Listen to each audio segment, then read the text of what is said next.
Durante la noche del 25 de diciembre de 1991, la bandera de la Unión de Repúblicas Socialistas Soviéticas era arriada por última vez. Después de casi 70 años de existencia y con el peso de un estancamiento económico y una guerra infructuosa, el Estado de Lenin dejaba de existir. Pero esto no solamente afectaría a las repúblicas de la Unión puertas adentro, sino que también a un puñado significativo de naciones satélites que ahora quedarían huérfanas ante un nuevo mundo con una única narrativa histórica. Y entre ellos estaba la República Democrática de Afganistán, que, y a pesar de la retirada de las tropas soviéticas en 1989, seguía resistiendo ante las constantes agresiones mujahidines. Hoy volvemos a hablar de Afganistán desde la caída de la República Democrática hasta la retirada de las tropas estadounidenses en 2021.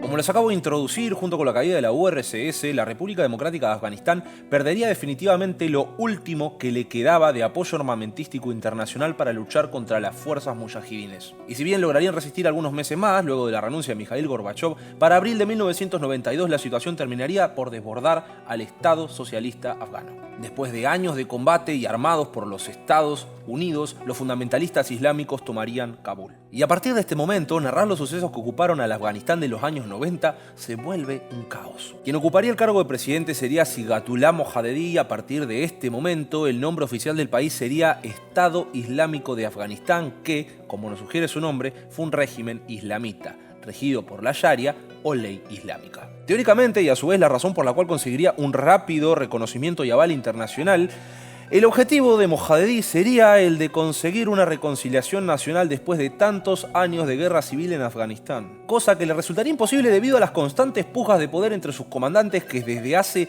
una década o incluso más venían luchando o contra el Estado socialista o contra las tropas soviéticas, a un punto tal de que solamente duraría 2 meses en el poder. Para junio de ese mismo año había renunciado. Su lugar sería ocupado por Burhanuddin Rabbani, pero correría el mismo destino. Afganistán era ingobernable. Quien ocupara ese cargo debería intentar unificar todos los bandos bajo una misma bandera. Lo cual era muy difícil si consideramos que los bandos que lucharon en esta guerra civil o eran comunistas ateos o agrupaciones fundamentalistas que no podían ponerse de acuerdo en una única forma de imponer el islamismo. En lo único que pudieron ponerse de acuerdo es en darle el sí a los Estados Unidos para que les manden armas. A grandes rasgos, lo que terminó pasando fue lo que pasó en muchas otras guerras civiles alrededor del mundo. Distintas agrupaciones con ideologías diferentes luchan codo a codo contra un enemigo en común.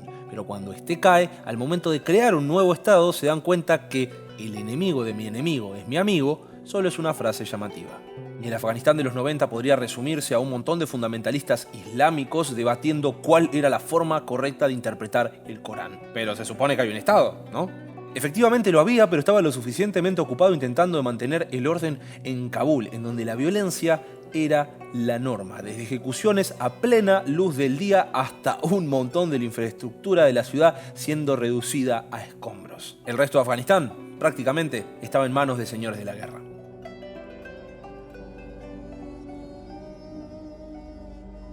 De entre tanto caos nacería el Talibán, un movimiento radical suní transfronterizo que tendría su origen en las madrasas ubicadas entre las provincias de Ghazni y Kandahar. La traducción de madrasa es literalmente escuela y se aplica indistintamente a instituciones de carácter público, privado, primario, secundario, musulmanas o seculares. Razón por la cual llevarían el nombre de Talibán, que significa estudiantes, pero más que nada en un sentido religioso. Lo llamativo es que en ningún caso se los puede identificar con un partido político en el que se tenga definida la situación final deseada para el Estado y la sociedad, sino que la mejor interpretación que podemos hacer de este grupo es la de un movimiento religioso militar, donde para ser un buen combatiente es necesario ser un buen creyente y donde el papel de la mujer en la sociedad queda recluido a la más íntima de las esferas familiares, ya que se considera una distracción a la vida de servicio. Incluso hasta su origen es un tanto confuso. Desde relatos que se remontan al 1880 durante la Segunda Guerra Anglo-Afgana hasta la más creída y a su vez repetida, que es en donde el mulá Omar movilizaría a sus seguidores para salvar a 2 estudiantes que habían sido secuestrados por un comandante de guerra. En lo que sí coinciden muchas fuentes es en su primera acción militar importante, cuando en 1994 se movilizarían al norte de Mainwan, tomando así la ciudad de Kandahar y las provincias vecinas, perdiendo apenas un puñado de hombres. Y fue así como durante los próximos meses esta fuerza, hasta entonces desconocida, terminaría tomando 12 de las 34 provincias de Afganistán, esas que estaban muy pero muy lejos del gobierno central en la capital, Kabul. Incluso se encargarían de desarmar a la población para evitar posibles levantamientos en su contra. Imagínense que después de tantos años de conflicto, hasta el tipo más pacífico del lugar estaba armado hasta los dientes. Y mientras dominaban los territorios, al mismo tiempo imponían su interpretación del Islam. Obviamente esto poco a poco les empezó a dar cierto nivel de relevancia internacional, consiguiendo el apoyo de naciones como Pakistán o Arabia Saudí, lo que los impulsó a marchar hacia Kabul, donde por primera vez se enfrentarían a las tropas del señor de la guerra Ahmed Shah Massoud, a lo que en medio del conflicto él tomó la decisión de ir a hablar con alguno de los líderes talibanes, y siguiendo el mismo discurso de unidad promovido por el gobierno central, trató de convencerlos para unirse al proceso político para decidir sobre el futuro gobierno de Afganistán. Como era de esperarse, los talibanes se negaron a participar, a lo que Massoud volvió con las manos vacías, pero se los haría pagar durante las próximas semanas, infligiéndole la primera derrota militar significativa del talibán. Pero no lograría sostener esta victoria en el tiempo, ya que para septiembre de 1996 Massoud y sus tropas se terminarían retirando de Kabul. La cuestión talibán llegó para sacudir por completo el tablero bélico de Afganistán, obligando a Massoud a tener que unirse a fuerzas extremadamente enemistadas con él en el pasado. Y esa coalición se la conocería como Alianza del Norte. Pero las fuerzas del talibán no paraban de crecer, su influencia incluso llegó a trascender fronteras.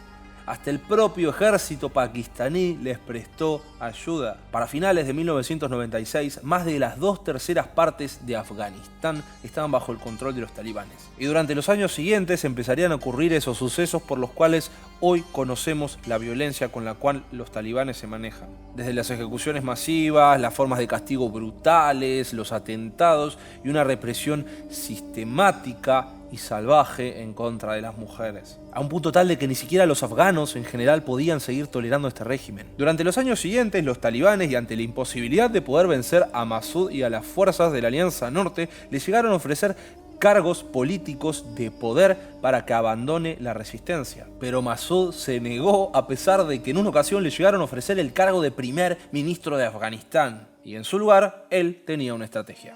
A partir de 1999 empezaría a entrenar fuerzas policiales para mantener el orden en caso de que la fuerza de su alianza llegara a arrebatarle territorio a los talibanes. Lo que a partir de 2001 empezó a intensificar mediante una estrategia de presión militar local y mundial, haciendo llamamientos políticos en las áreas circundantes a Afganistán, donde abundaba más el hastío hacia el régimen de los talibanes, lo cual empezó a marchar bastante bien. Incluso, y junto a un periodista francés, llegó a pedir ayuda humanitaria en el Parlamento Europeo de Bruselas. Pero lamentablemente para él todo esto terminaría el 9 de septiembre de 2001, luego de que un ataque suicida terminara con su vida. Algunos meses antes de morir llegó a advertir que sus agentes de inteligencia habían adquirido una información limitada que les indicaba sobre un ataque inminente a gran escala en territorio estadounidense. Pero como les dije, murió el 9 de septiembre de 2001, a 2 días de ver materializadas sus sospechas en la ciudad de Nueva York.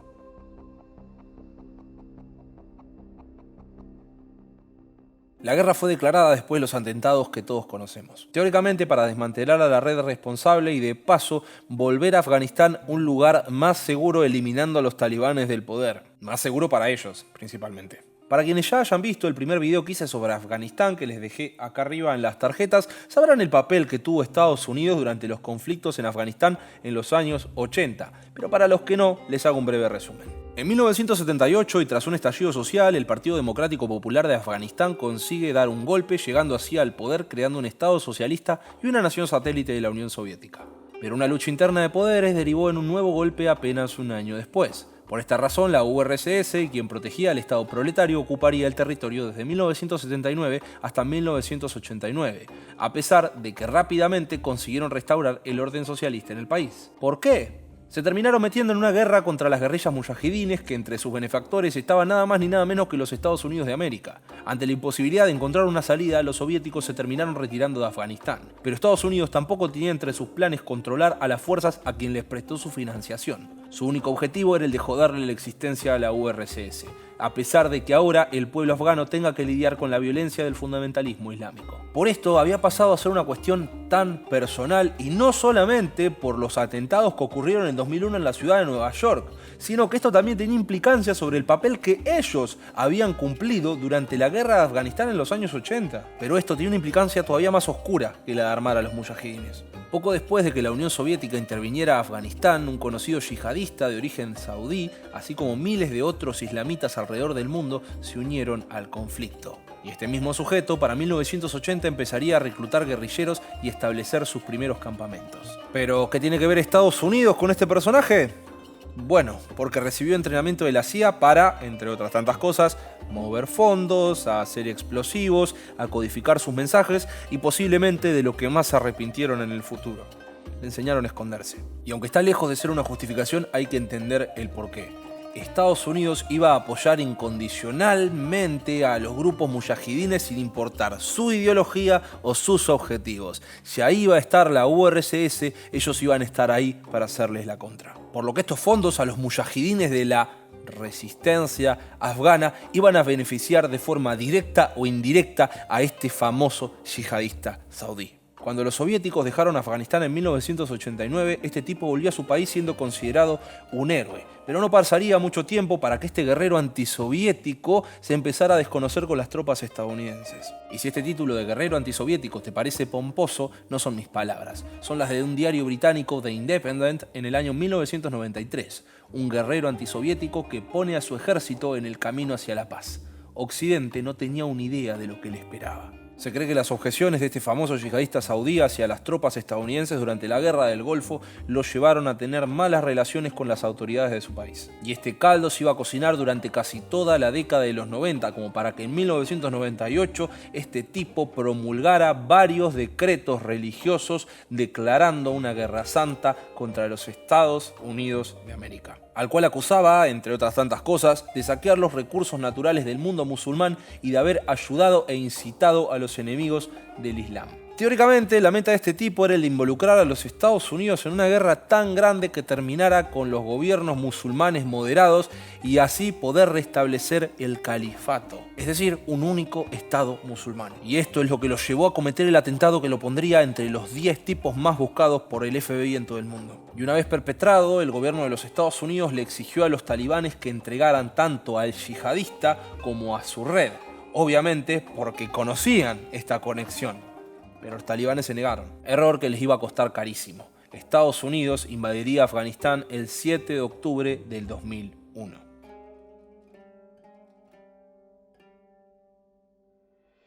Ordenar y narrar esta serie de sucesos es un completo caos. Con tan solo decirte que fue una guerra que duró 20 años sin resultados significativos, ya más o menos te da una idea de lo inútil que sería que me ponga a narrar punto por punto todo lo que pasó. Así que vamos más que nada con lo importante. A los estadounidenses no les costó nada el entrar a Kabul. Para 2002 ya tenían un gobierno afgano interino encabezado por Hamid Karzai. Tanto los talibanes como las redes yihadistas se terminaron replegando a las montañas, pero eso no quita que las cosas les fueran fáciles. El ejército estadounidense no tardó en darse cuenta lo difícil que era pelear en este territorio, y no solo porque los vayan a atacar, sino también por su inestabilidad política. A partir del año 2003 hasta el año 2005, el gobierno de los Estados Unidos le encargó a la gobernación transitoria de Afganistán el conducir el proceso de estabilización y democratización del país, desde redactar una nueva constitución hasta incluir a todas aquellas etnias minoritarias históricamente relegadas del debate político. No obstante, el texto debía ser aprobado por un representante oficial de los Estados Unidos. En 2004 se aprobaría la nueva constitución y ese mismo año se celebrarían las primeras elecciones democráticas del nuevo Estado. Pero el dominio de este nuevo gobierno solamente era efectivo en la ciudad de Kabul y en determinados territorios bajo la ocupación de fuerzas internacionales. El próximo evento de relevancia en el conflicto, y un poco probando el compromiso de las fuerzas de Occidente con esta lucha, para finales del año 2006, la OTAN tomó el mando de la ISAF y se hizo cargo del control de la región sur del país.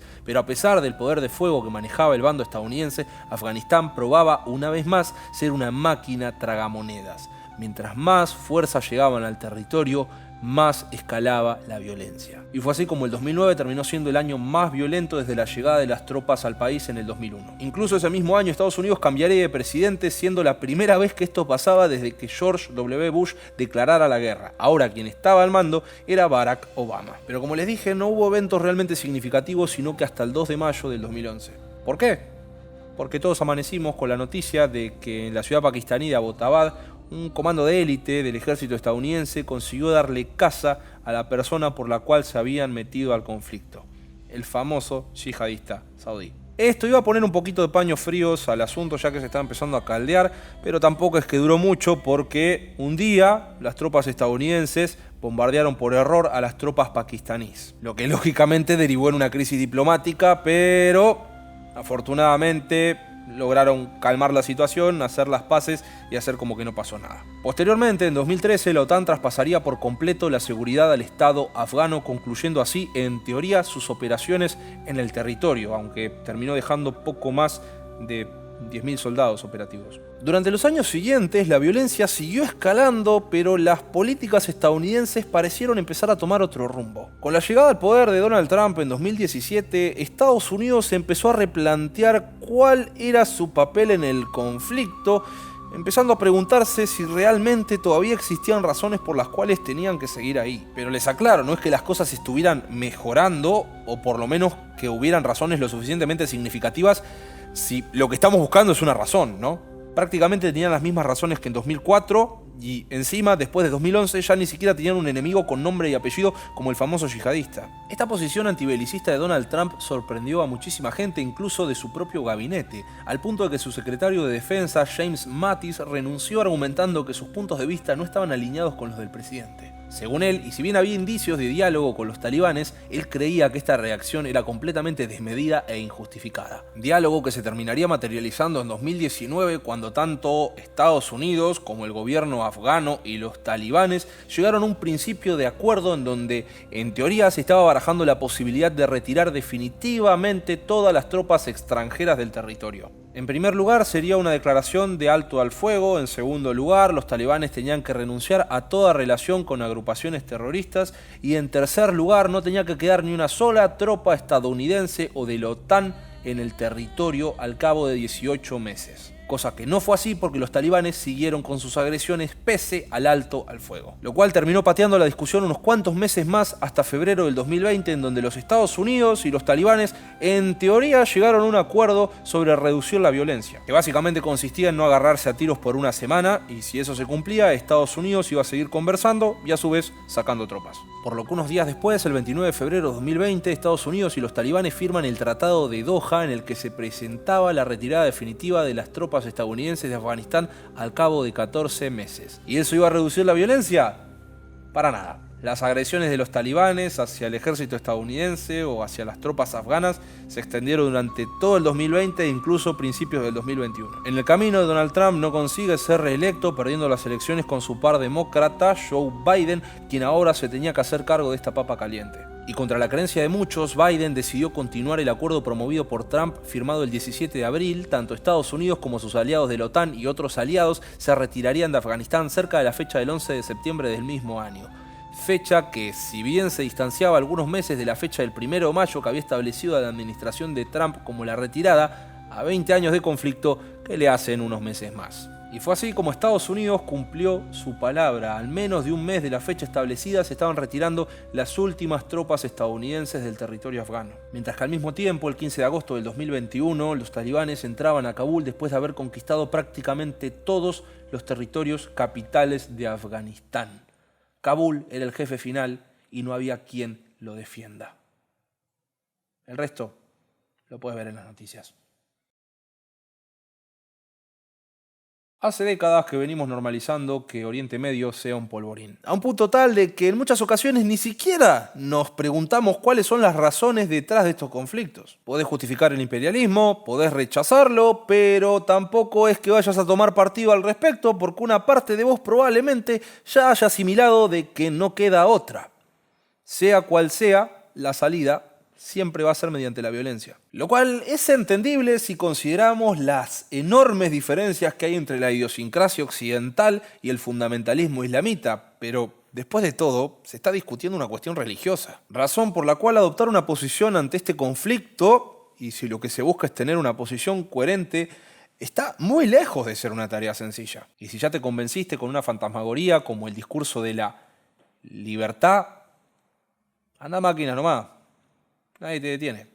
Y para los que no, los invito a no comentar sino antes de haberse hecho unas cuantas preguntas. Como por ejemplo, ¿por qué Occidente debería intervenir? ¿Realmente es por una cuestión humanitaria?